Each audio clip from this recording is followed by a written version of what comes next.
Afektif ini teman-teman adalah tindakan yang dipengaruhi oleh faktor emosional. Baru-baru ini kita misalnya melihat pada aksi mahasiswa.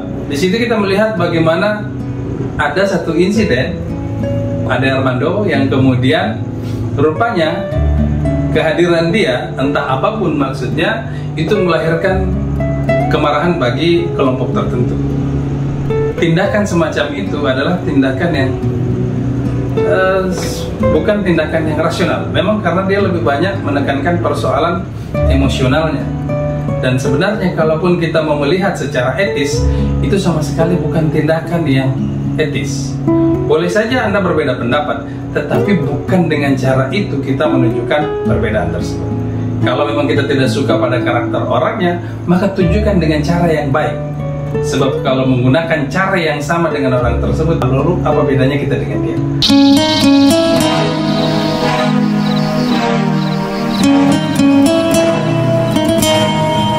Isu pembahasan pertama tentang Max Weber salah satunya adalah tentang tindakan sosial dan arti subjektif.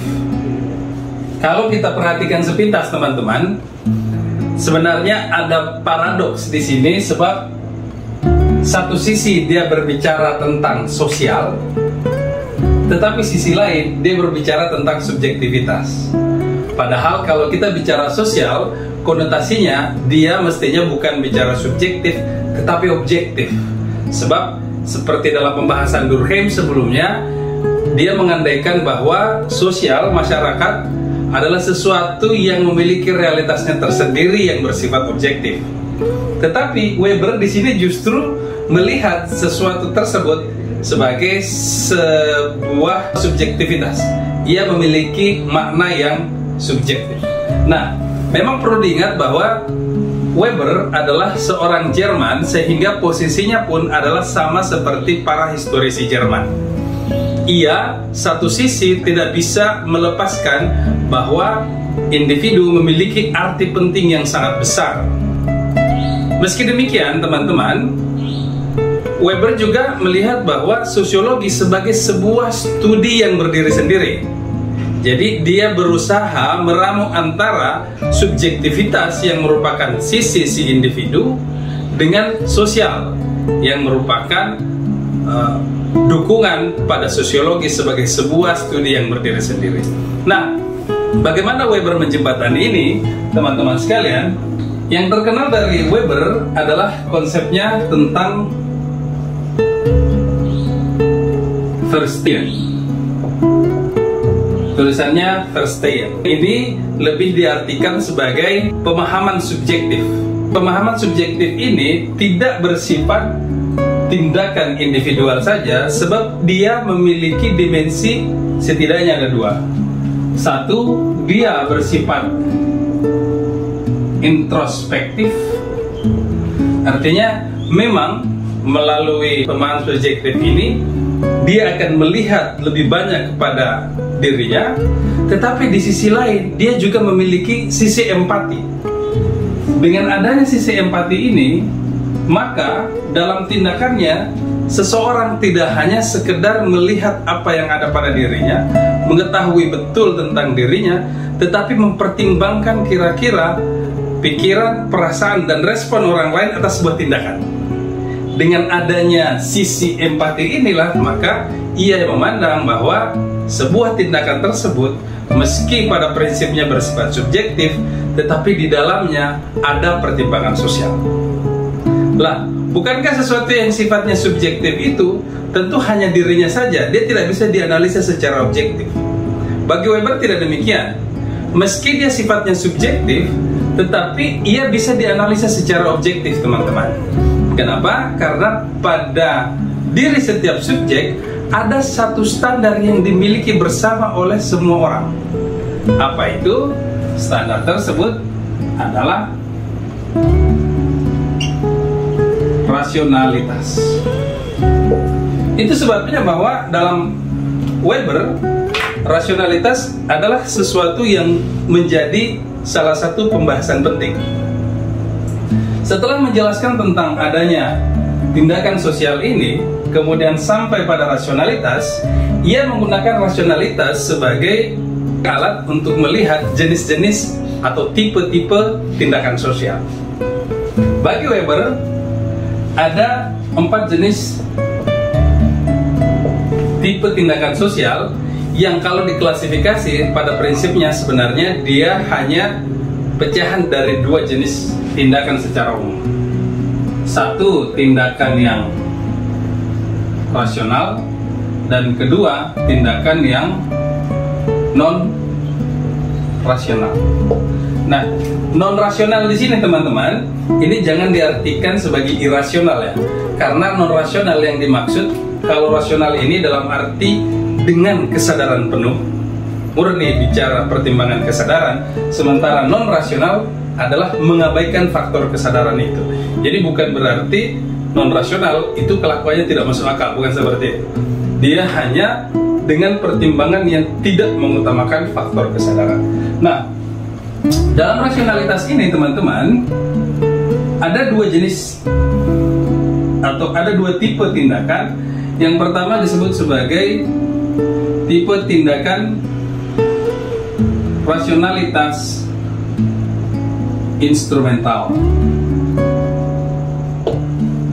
Rasionalitas instrumental sebagai tipe tindakan pertama dan paling ideal bagi Weber ialah karena dalam tindakannya tersebut seseorang secara sadar melakukan tindakan, menentukan pilihannya, dan dengan cara apa ia bisa sampai pada tujuannya.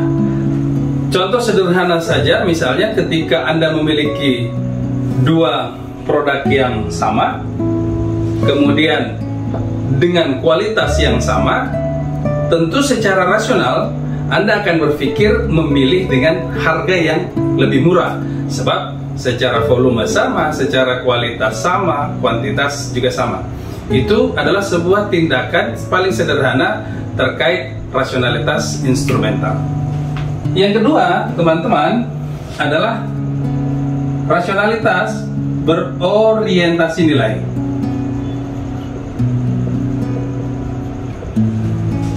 Rasionalitas berorientasi nilai pada prinsipnya sama, bahwa ia juga adalah sebuah tindakan yang secara sadar dilakukan. Hanya saja berbeda dengan yang pertama, sebab pada tindakan yang kedua teman-teman, tipe tindakan ini dia lebih mengutamakan pada mewujudkan sesuatu yang sifatnya absolut nilainya bagi dia.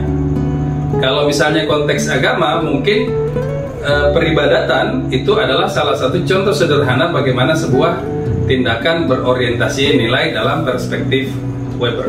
Nah, berbeda dengan dua rasionalitas ini teman-teman, 2 tindakan ini, tipe tindakan lain adalah yang berada pada non-rasional. Satu, tipe tindakan yang disebut sebagai tradisional. Tindakan tradisional, memang mungkin teman-teman membayangkan kalau bicara tradisional berarti terkait dengan tradisi, terkait dengan adat, terkait, ya, itu tidak keliru. Tetapi sebenarnya juga tidak perlu sampai sebesar itu. Sebab yang dimaksud dengan tindakan non-rasional yang sifatnya tradisional ini, itu hanya murni terkait dengan kebiasaan-kebiasaan saja.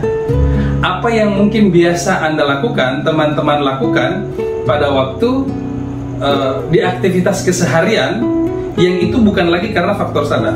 Misalnya saya punya kawan yang dia kalau misalnya bangun tidur, dia sudah menjadi kebiasaan itu tidak bisa bangun langsung ngerokok, dia harus makan dulu. Itu adalah sebuah tindakan yang bukan irasional, tapi memang itu tindakan yang non rasional, bukan karena faktor sadar, tapi murni kebiasaan. Jadi beliau harus bangun, beliau harus makan dulu, baru kalau sudah makan baru bisa ngerokok. Jadi kalau misalnya tidak ada makanan ya nggak bisa ngerokok. Itu salah satu contoh hanya karena faktor kebiasaan. Nah, yang kedua non rasional sekaligus yang terakhir dari 4 tipe tindakan sosial adalah afektif. Afektif ini teman-teman adalah tindakan yang dipengaruhi oleh faktor emosional. Suka yang sangat besar, benci yang sangat besar, kemarahan, bahagiaan, dan yang lain-lain, sehingga tindakannya itu lebih banyak dipicu memang bukan oleh pikiran sadarnya, melainkan oleh perasaannya. Baru-baru ini kita misalnya melihat pada aksi mahasiswa tanggal 11 April kemarin ya. Di situ kita melihat bagaimana ada satu insiden, Ade Armando yang kemudian rupanya kehadiran dia, entah apapun maksudnya, itu melahirkan kemarahan bagi kelompok tertentu. Tindakan semacam itu adalah tindakan yang bukan tindakan yang rasional. Memang karena dia lebih banyak menekankan persoalan emosionalnya. Dan sebenarnya kalaupun kita mau melihat secara etis, itu sama sekali bukan tindakan yang etis. Boleh saja Anda berbeda pendapat, tetapi bukan dengan cara itu kita menunjukkan perbedaan tersebut. Kalau memang kita tidak suka pada karakter orangnya, maka tunjukkan dengan cara yang baik. Sebab kalau menggunakan cara yang sama dengan orang tersebut, lalu apa bedanya kita dengan dia? Nah, itu 4 jenis yang disebut sebagai tipe tindakan sosial. Nah, selanjutnya teman-teman, stratifikasi sosial. Stratifikasi sosial ini mengingatkan kita mungkin pada sosok Karl Marx yang berbicara tentang kelas sosial. Stratifikasi sosial sedikit banyaknya mungkin dipengaruhi oleh Karl Marx, bukan mungkin sih, pasti dipengaruhi oleh Karl Marx. Tetapi Weber melihat jauh lebih besar daripada apa yang dilihat Karl Marx. Bagi Karl Marx, adanya kelompok-kelompok di dalam masyarakat itu murni hanya karena faktor ekonomi. Dia tidak melihat ada faktor lain yang melahirkan perbedaan atau melahirkan semacam stratifikasi di tengah masyarakat. Bagi Weber, dia melihat bahwa memang ada perbedaan berdasarkan faktor ekonomi, tetapi itu bukan keseluruhan dari stratifikasi yang ada di masyarakat atau stratifikasi sosial. Stratifikasi berdasarkan ekonomi itu hanya mewakili yang namanya kelas sosial. Itu sama seperti yang dipikirkan oleh Karl Marx. Tetapi ada stratifikasi lain yang tidak bisa dilihat hanya karena pada faktor ekonomi, teman-teman. Apa contohnya? Status sosial. Dalam konteks di sini, Weber yang maksud adalah status sebagai bagian dari budaya. Di dalamnya, dia itu identik dengan nilai, identik dengan ikatan yang sifatnya pribadi, identik dengan orang kita, sehingga sekaya apapun misalnya seseorang, dia belum tentu memiliki status yang sama bagi kelompok tersebut. Para selebritis mungkin yang kaya raya, ya sebut saja sebagai Raffi Ahmad dan yang lain-lain, boleh saja mungkin ramai disebut sebagai sultan. Tetapi dengan kekayaannya yang melimpah itu tidak berarti bahwa dia betul-betul sebagai seorang sultan. Kenapa? Sebab memang dia tidak memiliki sejarah kaitannya sama sekali dengan kerajaan tertentu atau kelompok komunitas kerajaan tertentu, yang bagaimanapun dia tidak akan sama antara sultan yang kita sering sebut-sebut dengan sultan-sultan yang sebenarnya yang memiliki status jauh berbeda, meski barangkali kekayaannya sudah menyerupai. Terakhir teman-teman, stratifikasi ketiga adalah kekuasaan. Seringkali yang membedakan seseorang dalam sebuah stratifikasi sosial adalah kekuasaan. Kekuasaan ini lebih dimaknai oleh Weber sebagai kemampuan seseorang untuk memaksakan kehendak pada orang lain meski orang lain itu melawan. Kekuasaan inilah yang juga seringkali banyak disalahpahami ketika dikaitkan dengan otoritas. Benar bahwa orang yang memiliki otoritas biasanya juga memiliki kekuasaan, tetapi tidak selalu orang yang memiliki kekuasaan itu memiliki otoritas. Ketika Anda misalnya di jalanan, lalu bertemu dengan yang sekarang ini kan banyak diberitakan tentang begal. Begal tersebut itu bisa menghentikan Anda di jalan, apalagi dengan menggunakan senjata tajam, ya karena dia memiliki kekuasaan. belum lagi kalau badannya besar, kemudian beberapa orang, dia memiliki kekuasaan untuk memaksakan keinginan atau kehendaknya kepada Anda dan orang lain, meski Anda ingin melawan. Apalagi sekarang, kita serba salah, malah membela diri dianggap kemudian bisa menjadi masalah dan tidak tertutup kemungkinan menjadi tersangka. Kalau begitu apa gunanya ilmu bela diri? Nah, otoritas tidak demikian. Otoritas diartikan sebagai hak yang dimiliki seseorang untuk melakukan sesuatu. Dia memiliki kewenangan yang kadang-kadang memang didukung oleh kekuasaan.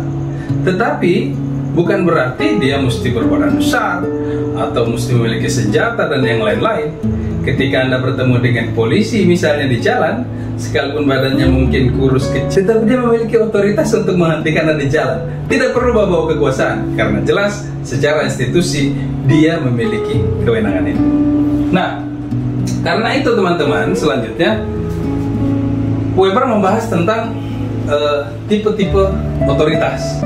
Tipe otoritas ini teman-teman memang dalam konteks Weber ini identik dengan tipikal kepemimpinan.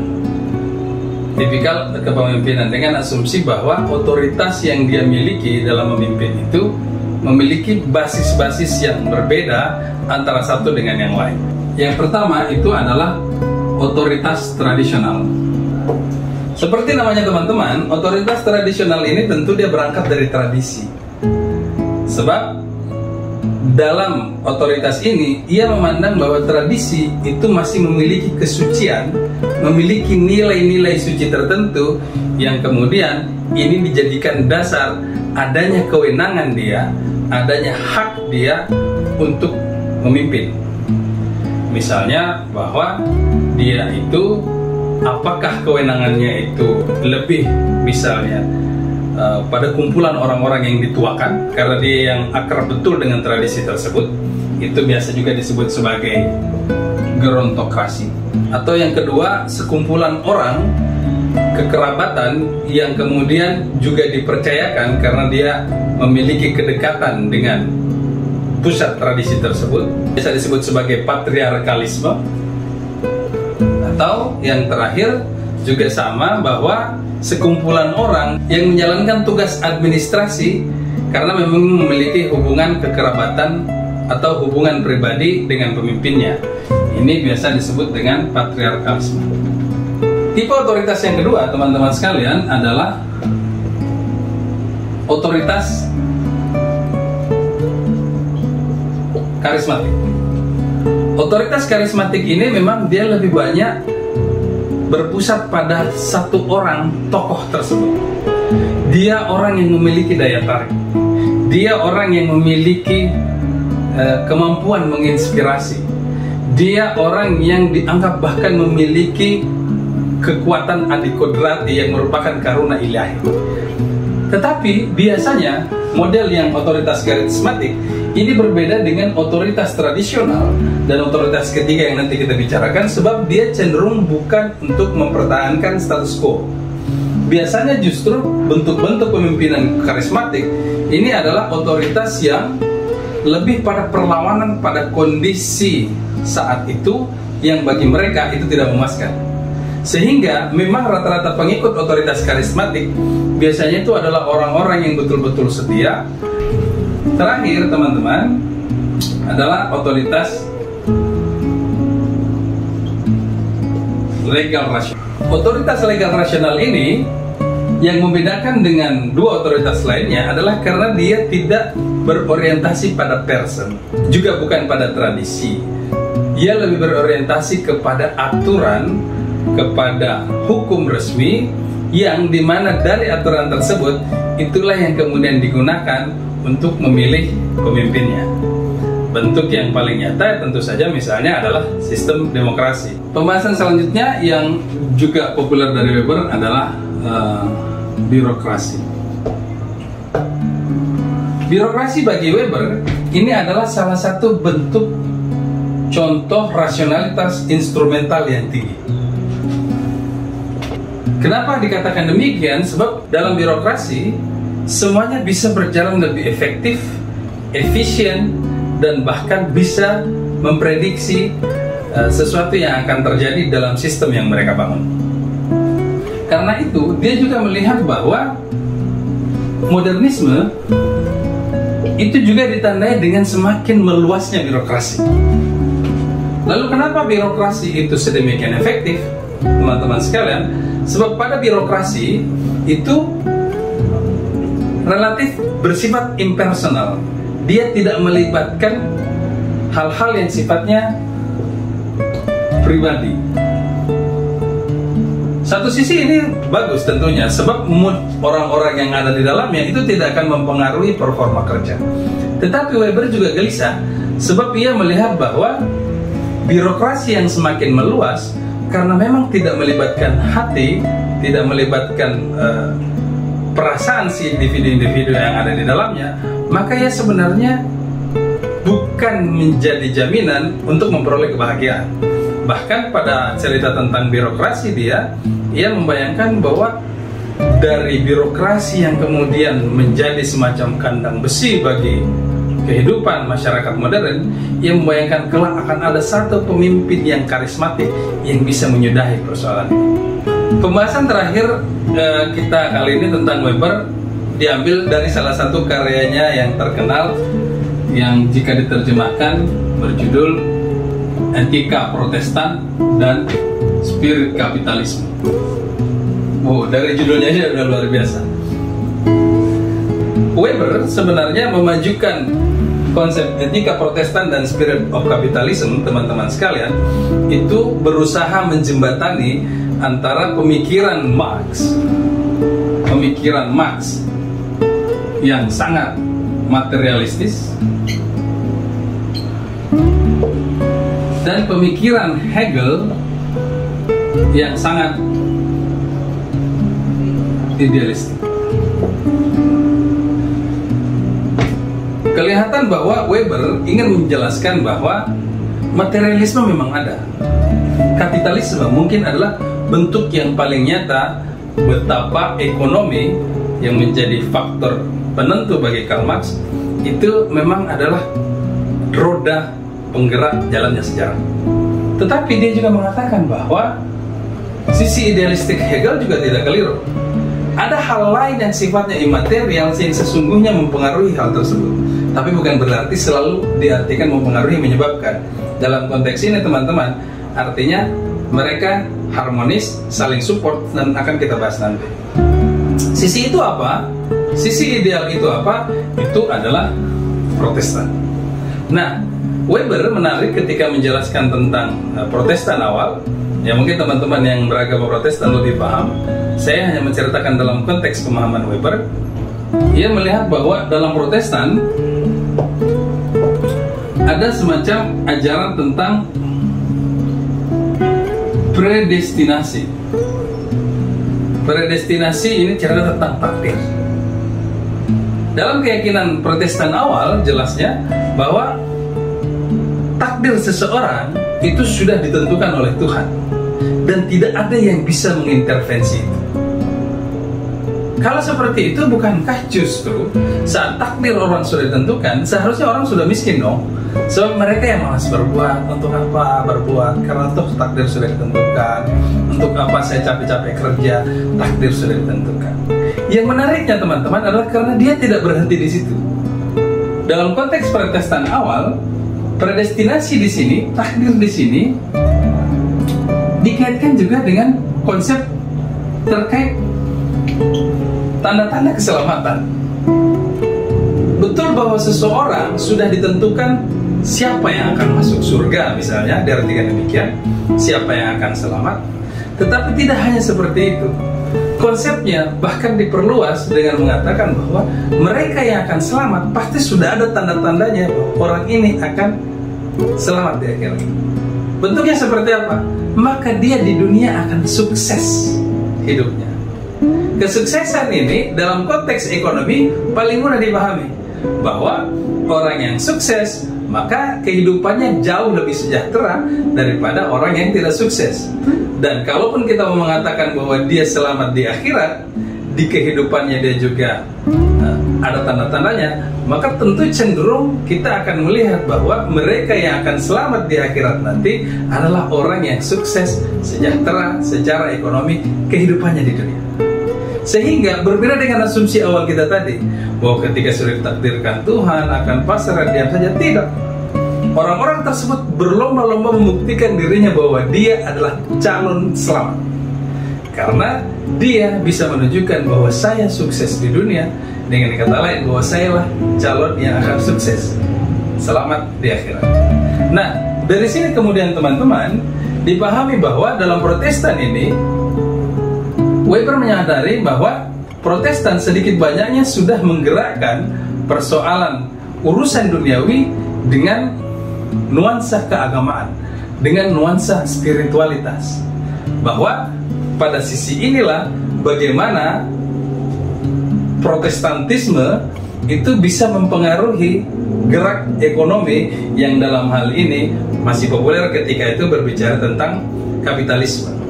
Hal-hal yang sifatnya ekonomi kemudian juga dipahami sebagai sesuatu yang sifatnya religius. Dengan kata lain, usaha, tindakan Anda di dunia yang terkait dengan usaha pada prinsipnya adalah sesuatu yang sifatnya juga religius dalam Protestan. Sehingga hal ini sejalan dengan kapitalisme, tidak bertentangan sama sekali. Agama ini bukan mengajarkan bahwa kalau kamu ingin selamat di akhirat maka tinggalkan dunia. Tidak, dia justru mengingatkan bagaimana Anda bisa menunjukkan kesuksesan di dunia sebagai tanda bahwa Anda akan selamat di akhirat. Mungkin pertemuan sekarang cukup sekian teman-teman. Terima kasih, selamat malam, assalamualaikum warahmatullahi wabarakatuh.